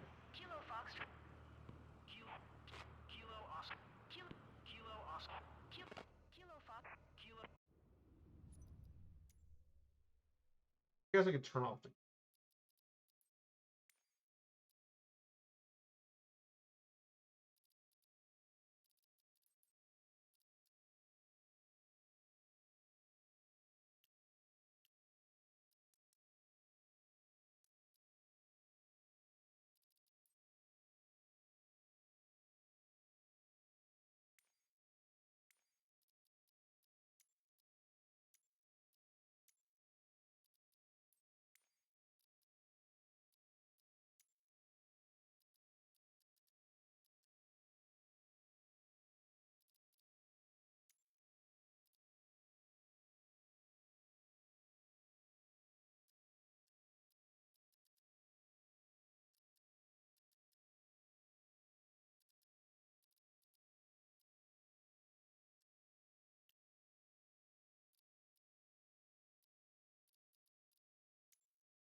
I don't know how I'd do anything with the ATC. I don't know what setting it would.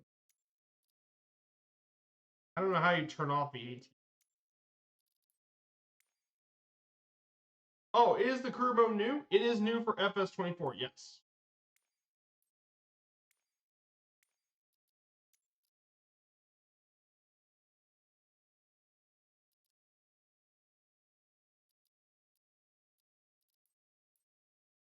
It's built in. Don't worry, I'll turn off the ATC stuff when we get.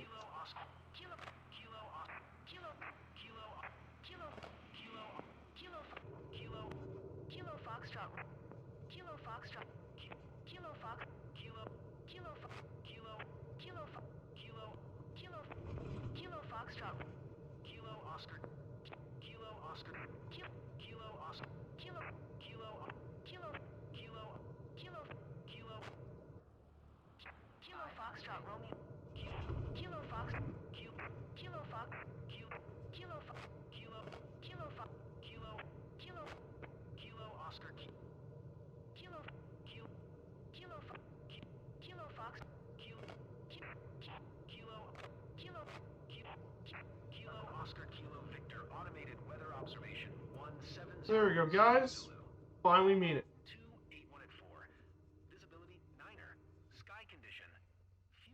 I guess I turn off subtitles, but the problem is if I don't have subtitles, then it's gonna make things a lot harder for ATC stuff for career mode.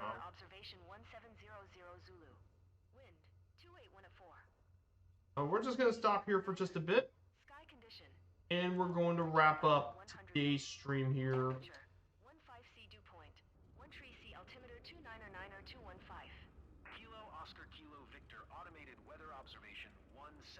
So that's it, everyone. This is our stream here today. I hope you all have a great day here. I enjoyed this flight. It was absolutely great to fly over the northeast corridor of the United States. We got to learn a lot about some new locations and stuff. The photogrammetry looked fantastic this sim. This sim had really great photography. So guys, we'll be back here on Twitch on Wednesday. We'll do the Wolf Photographer missions. We'll check out more of those. And we're going to say hello to Tuto Murphy with us, the one, the only, the legend himself, Tuto Murphy. Guys, have a fantastic rest of your weekend. Take care, everyone, and see you all soon. Goodbye, everyone.